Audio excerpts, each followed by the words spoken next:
Shalom, selamat pagi Bapak Ibu Saudara-saudara yang selalu dikasihi dan diberkati oleh Tuhan. Ada sukacita meliputi hati kita bahwa Tuhan memperkenankan kita memasuki hari ini. Dan adalah baik datang di hadirat Tuhan, menyatakan persekutuan dan menyembah Tuhan, bahwa pertolongan kita adalah dalam nama Tuhan, Pencipta langit dan bumi.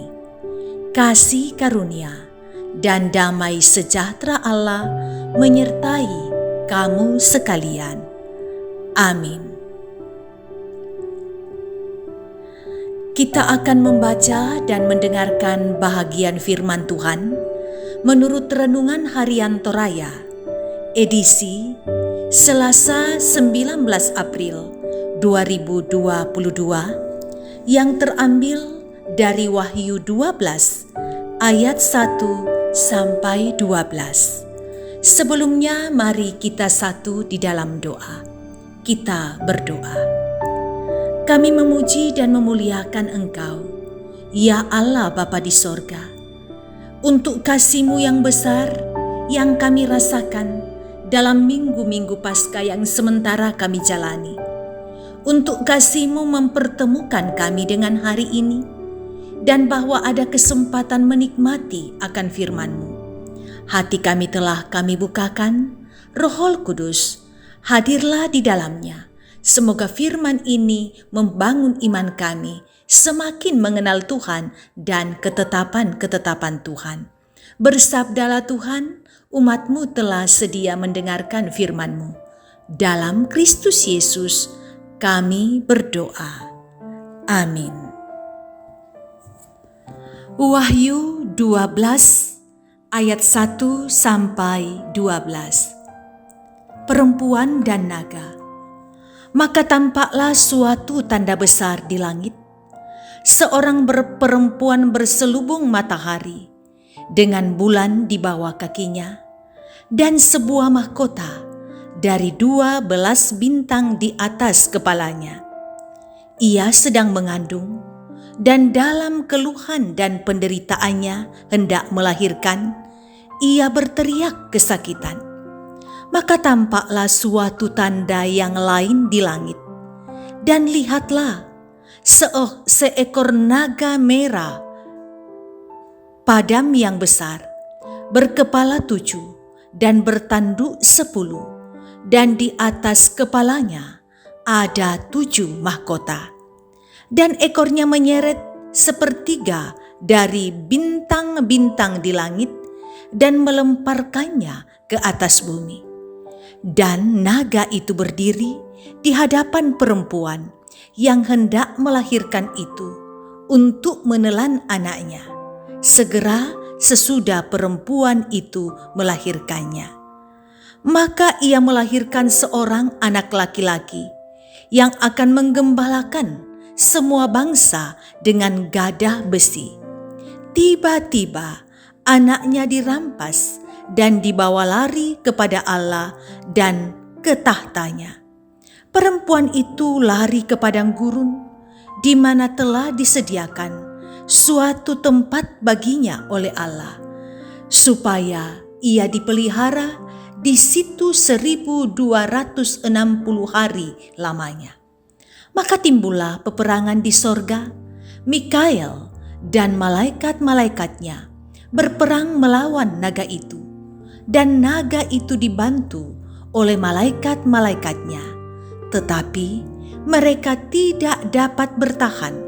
Mereka tidak mendapat tempat lagi di sorga. Dan naga itu, si ular tua yang disebut iblis atau Satan, yang menyesatkan seluruh dunia, dilemparkan ke bawah. Ia dilemparkan ke bumi bersama-sama dengan malaikat-malaikatnya. Dan aku mendengar suara yang nyaring di sorga berkata, "Sekarang telah tiba keselamatan dan kuasa dan pemerintahan Allah kita, dan kekuasaan Dia yang diurapinya, karena telah dilemparkan ke bawah. pendakwa saudara-saudara kita yang mendakwa mereka siang dan malam di hadapan Allah kita. Dan mereka mengalahkan Dia oleh darah anak domba dan oleh perkataan kesaksian mereka. Karena mereka tidak mengasihi nyawa mereka sampai ke dalam maut.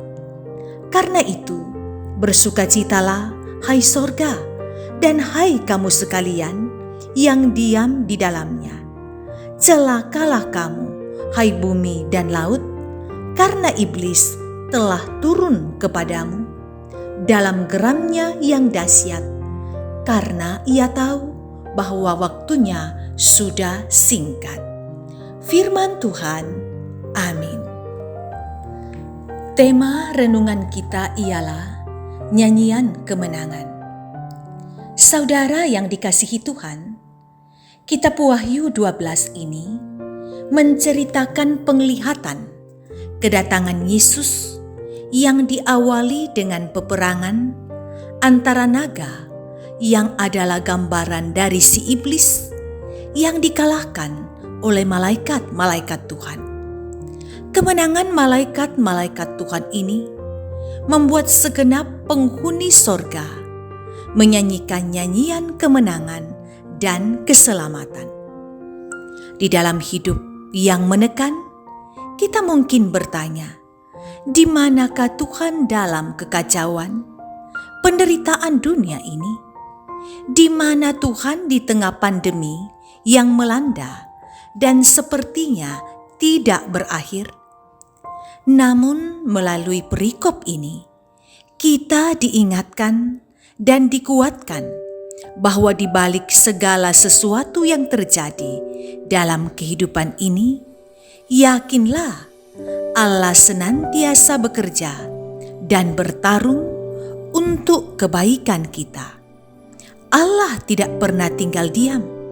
Dia adalah Allah yang berkuasa, yang memerintah di sorga dan di bumi. Oleh karena itu, kuasa darah Kristus, yaitu darah anak domba, telah dicurahkan untuk keselamatan kita, supaya kita mendapat kehidupan yang baru, sekalipun kita terluka, penderitaan, dan ditekan oleh berbagai-bagai kesulitan hidup. Tetapi Kristus berkuasa menyembuhkan luka kita akibat dosa kita. Saudara, melalui perikop ini, kita diajak untuk menyanyikan kebesaran kuasa dan keselamatan dari Tuhan melalui darahnya, serta menyanyikan kesetiaan kita kepadanya. Nyanyian ini akan menjadi kidung pujian yang indah di hadapan Tuhan saat kita setia dan taat hanya kepada Tuhan saja, maka iblis tidak bisa berbuat apa-apa. Oleh karena itu, jadikanlah nyanyian kemenangan menjadi nyanyian yang bergema dalam kehidupan kita, bahwa Tuhanlah juru selamat kita yang memerintah di sorga dan di bumi. Terpujilah Tuhan. Amin. Mari kita berdoa. Berikan kesempatan bagi kami Tuhan untuk selalu menyanyikan nyanyian kemenangan, bahwa Yesus mampu mengalahkan kuasa iblis dan maut. Dan kami selalu menaikkan pujian syukur bahwa dalam kemenangan Yesus kami pun dimenangkan. Terima kasih untuk firman yang diberitakan bagi kami. Hari ini jemaat-Mu melakukan aktivitas. Tuhan tolong Engkau memberkati. Apa yang dilakukan adalah baik di mata Tuhan dan merupakan bagian dari ibadah yang benar, yang kudus dan berkenan kepada Tuhan. Mungkin ada di antara mereka yang mengikuti ibadah ini yang sedang dalam keadaan sakit, juga bagian dari anggota jemaat yang sakit. Lawatlah mereka Tuhan, berikan keyakinan Tuhan ada di masa-masa berat karena sakit. Semoga ada kesembuhan menurut waktu dan kehendak Tuhan. Berdoa Bapa di sorga untuk mereka yang dirundung duka, kehilangan orang-orang yang dikasihi. Yakinkan bahwa Tuhan penghibur sejati. Kematian adalah sebuah proses memasuki kehidupan kekal, dan inilah bagian dari kekuatan dan penghiburan bagi kami. Mendoakan mereka yang bergumul rupa-rupa persoalan lain. Yakinkan Tuhan adalah jawaban doa. Kuasa terbesar dan persoalan terbesar, yaitu maut dan kematian, dikalahkan oleh Yesus, sehingga kami yakin dan percaya perkara sebesar apapun Tuhan bereskan untuk kami. Mohon Tuhan Engkau menyertai akan anak-anak kami dalam perjuangan mencari pekerjaan, dalam perjuangan kuliah dan belajar, dalam menggapai masa depan. Jadikan kami orang tua yang memberikan teladan dan panutan yang baik bagi seisi rumah kami. Buat kami selalu menjadi hamba yang berpengharapan bahwa pada saatnya pandemi ini lalu daripada kami. Jadikan kami pribadi Kristen yang menjalani minggu-minggu Paskah dalam sebuah penghayatan. Kami adalah orang-orang yang dimenangkan, sehingga kami hanya akan patuh melakukan kebenaran Tuhan. Berkati rumah tangga kami, semoga selalu ada keharmonisan menetap di dalamnya. Bapa di sorga, ini kami yang berserah kepadamu. Kami bawa doa ini dalam nama Yesus, Tuhan dan Juru Selamat kami yang hidup. Amin. Terimalah berkat Tuhan. Tuhan memberkati engkau dan melindungi engkau. Tuhan menyinari engkau dengan wajah-Nya dan memberi engkau kasih karunia. Tuhan menghadapkan wajah-Nya kepadamu dan memberi engkau damai sejahtera. Amin. Demikian ibadah kita pagi hari ini.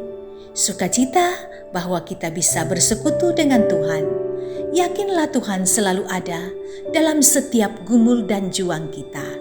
Kasih-Nya tidak pernah pudar atas kita semua. Selamat menikmati berkat Tuhan. Salam sehat untuk semua.